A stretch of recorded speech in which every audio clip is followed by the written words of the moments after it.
Hola chicos, in this video lecture I'm going to explain the difference of about 4 verbs that mean something completely different in the preterite tense than they do in the present tense. We've been talking about verbs in the preterite this chapter, and we know that that means a simple past tense, but I want you to really compare what these verbs mean. Focus on their meaning, not so much their grammar, their verbs, conjugations, what they mean in the present versus the past. And what are those verbs? There's only 4 of them. Saber and conocer, which are actually easily confused in the present tense, so bear with me. Poder, which we actually use a lot. It just looks a little abstract out of context. Same with querer. Let's start with conocer.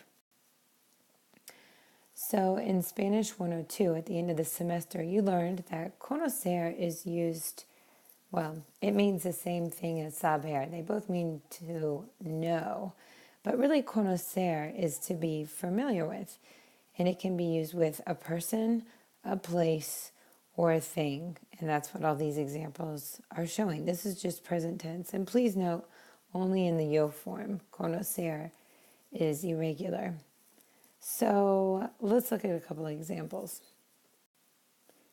In the present tense, conocer means to be familiar with people, like to know them. For example, yo conozco a algunos estudiantes en nuestra clase Spanish 201 or Español 201 de la clase Español 101. I've had some students who took me in class or online that I have this course as well. That basically just means that I know them. I'm familiar with them prior to the first day of class. Welcome back, chicos. However, in the preterite, this verb means something a little bit different. Let's take a look. Conocí a mi esposo en Costa Rica en el año 2002. First of all, we can tell this is in the past tense. Why? Because we have this reference to the past. Also, you might recall me providing this information in my introductory video talking about mi esposo in Costa Rica. And hopefully, based on that context, you figured out that that's not when we got married. That's not where we got married or when. It's actually what? When we met. Conocí, the verb conocer in the preterite tense, means to meet someone. That's basically how it's used. So when we compare the meaning of conocer in the present and the preterite, conocer simply means to be familiar with, and it can be a person, a place, or a thing, but in the preterite, it only means to meet someone or have met someone. So if you look at the notes that accompany this PowerPoint presentation or this video lecture, you can fill this in, this information in as we go along. Sorry, I meant to mention that, but it's important that you identify in your notes these examples and what they mean.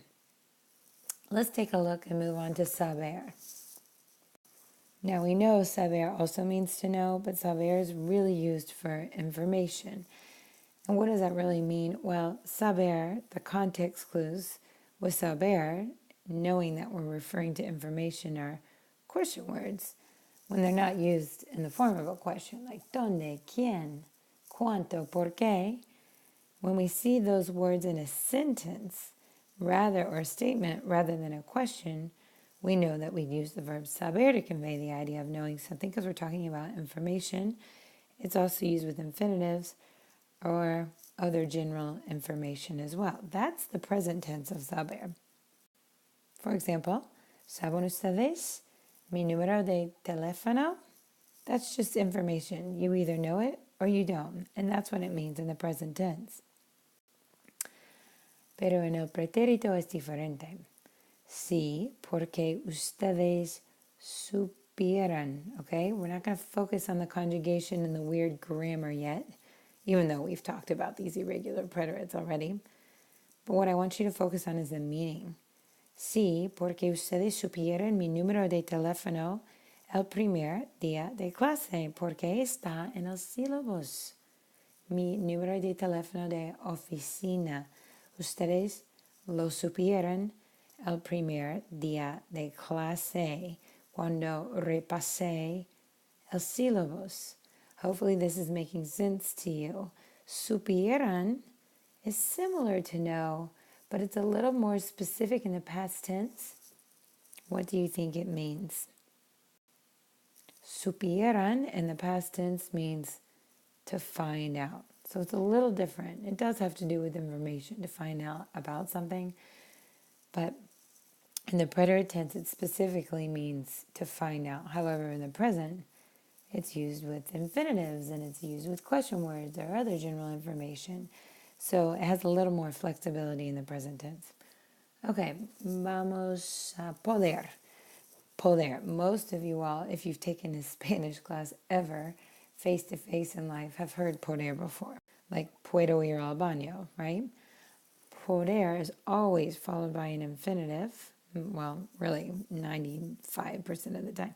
And it means to be able to. That's fancy for saying like, can I go to the bathroom? Or can we speak Spanish all day long? Or can we speak English real quick to clarify? Poder can mean can, can't, could, couldn't, or to be able to. But in the preterite tense, it's a little tricky. Let's first focus on what we know, the present tense. So, algunos estudiantes no pueden concentrarse bien en la biblioteca cuando estudian. No pueden concentrarse. They can't concentrate well. But in the preterite, it's a little different. No pudiste hacer tu tarea porque no. In this particular example, we have the preterite of poder conveying what idea? Did this person do their homework? No. And we're not saying you didn't do your homework. We're really saying you couldn't do your homework. Why not? This conveys the idea that it wasn't done. So let me start with the preterite of poder, and specifically no poder. That means you didn't do something. And we're just talking about a specific time in the past tense. And then when we use it in the affirmative context, like pude dormir anoche, aunque hubo una fiesta en la casa de mis vecinos, something like that, we're conveying the idea of you were able to do something despite it being very challenging.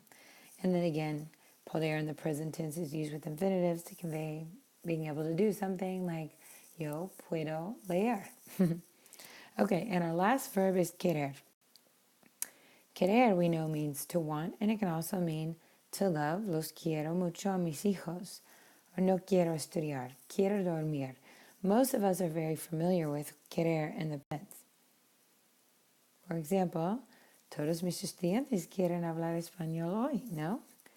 And sometimes querer is used with an infinitive. But in the preterite, it is completely different.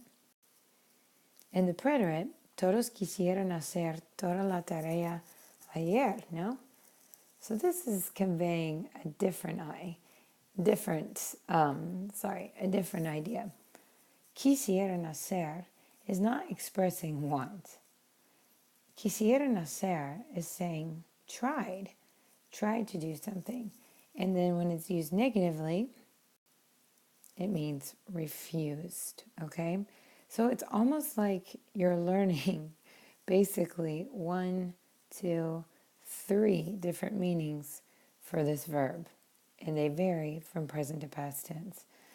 Okay, so basically I've explained this, but do you really know it? We're going to practice in, if you have the notes printed out or you have access to them on your computer, go ahead and pause this right now and try to complete this activity on your paper on your own. First decide would I use present tense or preterite tense, then go ahead and conjugate the verb. All right, so go ahead and pause and do it on your paper and then come back to the video, because now I'm going to go through each one and explain why each answer is what it is. In this particular one, we have some context clues here. First of all, you should notice anoche, which will tell you it's preterito. But aside from anoche, why is this preterito? What's this really saying? What's the meaning? Clara supo del divorcio de sus padres anoche? What happened here? Does she know about her parents' divorce? No, she found out about her parents' divorce last night. They sat down and told her, we're getting a divorce, Clara. So it's the preterite because of anoche, but also the meaning. Número dos. Are there any context clues for the preterite? And remember, saber in the preterite means to find out, but in present tense it means to know, information. So this is the present, el presente. Yo no sé, and I know you've heard this before. No sé, I don't know. Yo no sé los números de teléfono de mis estudiantes. Comunicamos por correo electrónico, ¿no? O en internet. Pero los números de teléfono no los sé. Número 3. El primer día de clase is a context clue. Referencing what? El pretérito, right? So we know we conjugate this verb. And by the way, unlike saber, querer, and poder, conocer is regular in the preterite tense. Nos conoció el primer día de clase. This is not talking about familiarity. This is talking about what? I met you all. For example, she met us. Remember, nos is a pronoun, an indirect object pronoun or a direct object pronoun. The subject is profeseta. She met us. So careful, check your conjugation and make sure profeseta is your subject. Número 4. This one you should remember from the introductory video, or if you've had me before as a professor, especially face-to-face in class. Profeseta conoce bien Kentucky. El presente, right? This is just general information. General, whatever, it's not information, but being familiar with a place because I'm from there. Número 5.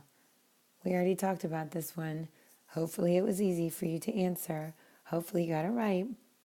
El pretérito conoció, because what's the saying? Whoops, this shouldn't have nos, perdón. I copy and paste too much. Profeseta, what? Met her husband in Costa Rica.